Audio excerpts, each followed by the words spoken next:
जय हिंद होमगार्ड दोस्तों, होमगार्ड वीरों, मेरे प्यारे भाइयों, स्वागत है एक बार फिर से आपके अपने ऑफिशियल चैनल पे, जहां पे आपको होमगार्ड भाइयों से संबंधित हर खबर सबसे पहले प्राप्त होती है।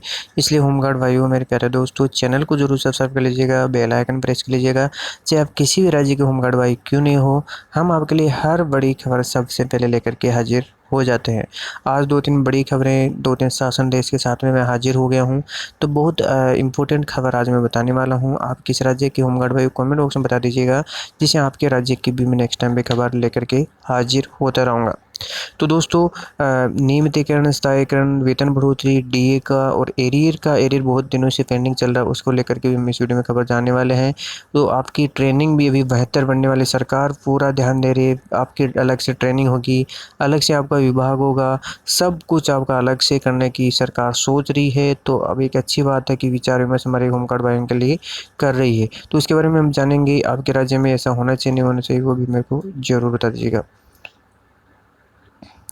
All India home guard welfare association Haryana, इनके द्वारा देखो एक लेटर जारी हुआ है 8/9/2021 का।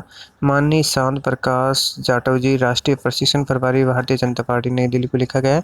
हरियाणा होमगार्ड जवानों की समस्या बताएगी। इसमें क्या मांगे हैं देख लीजिएगा। हरियाणा होमगार्ड जवानों को नियमित किया जाए, ये नॉर्मली सभी हमारे राज्यों के होमगार्ड भाइयों की मांग भी है। जिस नियम अधिनियम के अनुसार हमारे अधिकारी नियमित किए गए, उसी नियम के अनुसार होमगार्ड जवानों को भी नियमित किया जाए। नियमों में संशोधन करके स्वयं सेवक शब्द को खत्म किया जाए, समान काम समान वेतन लागू किया जाए। नॉर्मली यही मांगे नॉर्मली हमारे होमगार्ड भाई की रहती है। इन सभी मांगों को सबसे बड़ी पंचायत में ही रखा भी जाए। तो ये आपकी मांग है या नहीं, आप भी कमेंट बॉक्स में बता सकते हो। दूसरा आपका है उत्तर प्रदेश होमगार्ड भाइयों के लिए आदेश जारी हो गया है। ये भी 8 सितंबर 2021 का शासन देश देख सकते हो।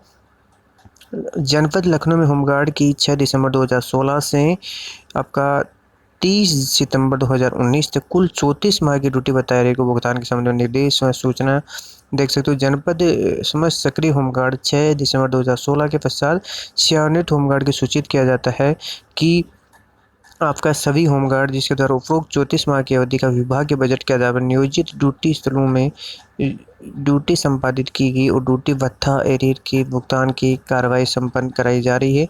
और वर्तमान समय में केवल उन्हीं ड्यूटी स्थलों के ड्यूटी भत्ता एरियर के भुगतान की कार्रवाई की जा रही है।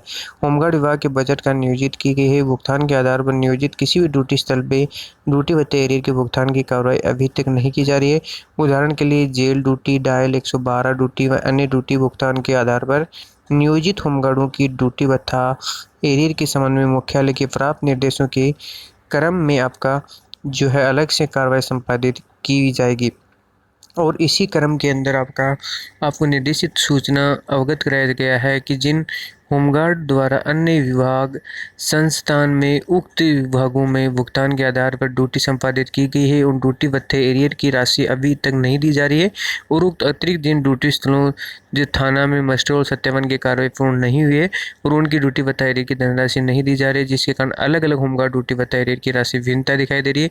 उपरोक्त स्थिति में अलग अलग होमगार्ड की ड्यूटी भत्ता की भुगतान राशि में विभिन्नता पाए जाने के कारण गलत सूचना, गलत बयानी के बचने के लिए निर्देश दिए जा रहे हैं। अब किसी होमगार्ड के विभागीय बजट के आधार पर ड्यूटी संबंध में प्राप्त ड्यूटी भत्ता एरियर किसी प्रकार की असंतुष्टि शिकायत की स्थिति लगती है, तो ये कार्यालय साक्ष्य, बैंक पासबुक, विभागीय बजट के आधार पर प्राप्त मूल ड्यूटी धनराशि की एंट्री के साथ उपस्थित होकर प्रार्थना पत्र प्रस्तुत कर सकता है। और जिसे अगर आपको कोई डाउट लग रहा है तो प्रार्थना पत्र के माध्यम से आप अपने सोल्व करवा सकते हो।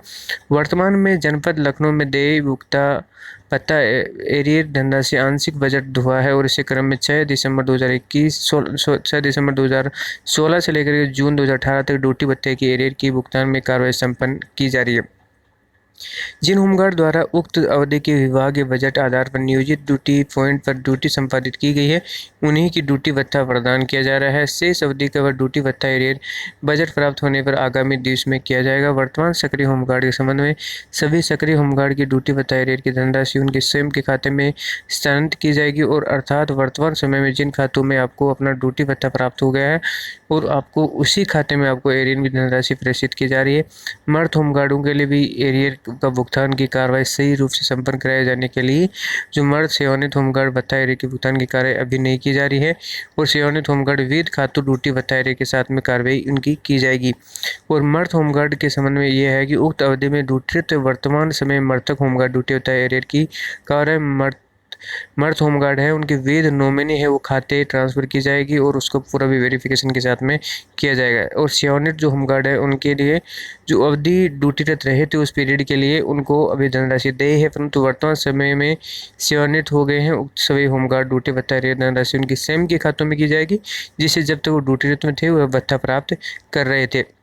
तो एक अच्छी खबर आप देख सकते हो, एक हमारे होमगार्ड भाइयों की सभी जो मृतक हो या फिर रिटायर कर गए हों या फिर हमारे होमगार्ड भाइयों किसी को दिक्कत आ रही है तो प्रार्थना पत्र से भी वो अपनी ड्यूटी का वो एरियर का सॉल्यूशन करवा सकते हैं। दूसरा शासन देश देख सकते हो 8 तारीख का है 128 होमगार्ड स्वयंसेवकों दिनांक 6 दिसंबर 2016 से 30 सितंबर 2019 तक कुल 34 माह की अवधि की जो ड्यूटी भत्ता भुगतान के संबंध में निम्नलिखित वांछित सूचना उपलब्ध कराने के लिए बोला गया। तो ये आपको सारी ड्यूटी सारा जो फॉर्मेट है ये भर के देना पड़ेगा, ईमेल आईडी भी दी हुई है और उपलब्ध कराना सुनिश्चित करें ताकि शासन की अपेक्षा वांछित सूचना उपलब्ध कराए जाने के संबंध में और इसे नियमित अपना व्यक्तिगत ध्यान को सर्वोच्च प्राथमिकता अनिवार्य की गई है। दूसरी खबर आ रही है आपकी हरियाणा से 14,000 होमगार्डों को अब जूते वर्दी सरकारी पुलिस के अलग होगा वर्दी का डिज़ाइन, होंगे चुस्त दुरुस्त, ड्यूटी भी ऑनलाइन लगेगी। हरियाणा सरकार ने 14,000 से अधिक होमगार्ड को जल्द बड़ी सौगात देगी। पुलिस के तर्ज पर वर्दी और जूते दिए जाएंगे, वर्दी का डिज़ाइन पुलिस से अलग होगा, वहीं ड्यूटी भी ऑनलाइन लगेगी। होमगार्ड को चुस्त दुरुस्त करने में लिए 2-3 महीने में फिटनेस प्रशिक्षण भी दिया जाएगा। और गृह मंत्री अनिल विज ने मंगलवार को होमगार्ड व सिविल डिफेंस के नए कमांडर जनरल देशराज सिंह के साथ इन बिंदु पर चर्चा की और विज ने कहा कि होमगार्ड की ड्यूटी रोस्टर को डिजिटल करें तो उनके पास होमगार्ड अक्सर ड्यूटी की शिकायतें लेकर पहुंचते हैं। देशराज ने बताया कि उनकी वर्दी में जूते एक जैसे नहीं हैं, सभी अपनी सुविधा अनुसार बाजार से खरीदते हैं जिसकी एक रूपता नहीं आती। विज ने कहा कि जब सरकार पुलिस कर्मियों को जूते वर्दी देती है तो गृह रक्षकों को भी दी जाए। कमांडर जनरल गृह मंत्री को अवगत कराए और जल्दी होमगार्ड का 2-3 माह का प्रशिक्षण देना शुरू करेंगे और इससे पुलिस कर्मियों की तरह प्रशिक्षक भी होंगे और साथ ही उन्हें फिट किया जाएगा और साथ ही जल्द होमगार्ड ड्यूटी स्वतः ऑनलाइन लगना भी शुरू हो जाएगी। कमांडर जनरल देशराज ने कहा कि पंजाब सरकार अपने होमगार्ड प्रशिक्षण करने के लिए 1500 लोगों की क्षमता का प्रशिक्षण केंद्र बनाने जा रही है और हरियाणा सरकार भी इस दिशा में कदम उठा सकती है। अगर 30 एकड़ जमीन भी मिल जाए तो प्रदेश का अपना गृह रक्षण प्रशिक्षण होगा। और विज ने उन्हें निर्देश दिया कि प्रशिक्षण केंद्र बनाने जमीन संबंधी प्रस्ताव तैयार कर भेजें और स्वीकृत भी करवाया जाए।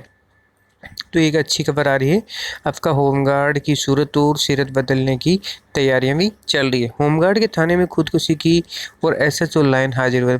पूर्व दिल्ली में पांडव नगर थाने में दिल्ली होमगार्ड के जवान को सोमवार सुबह फंदे से लटकर जान दे दी। मृतक 46 वर्षीय बरलाल का शव थाने में दूसरी मंजिल के एक कमरे में लटका मिला और उसने परिजनों ने कहा कि एसएचओ विद्याधर सिंह उन्हें परेशान करने का आरोप लगाया है। वो पुलिस के अनुसार मूल रूप से बुलंदशहर के खुर्जा के स्थित गाँव के रहने वाले थे और मयूर विहार फेज 3 में वो कॉलोनी में रहते थे और सूत्रों से दावा किया कि उसके बाद बरामद सुसाइड नोट में एसएचओ पर परेशान होने का आरोप भी लगाया गया। हालांकि पुलिस अभी पुष्टि नहीं कर रही है और पुलिस के अनुसार बरसाना के शव का पोस्टमार्टम मेडिकल बोर्ड होने के लिए उसे जीटीबी हॉस्पिटल भी भेज दिया।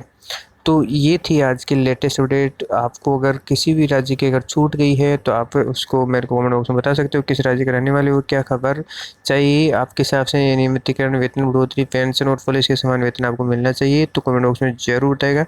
बाकी चैनल को जरूर सब्सक्राइब कर लीजिएगा।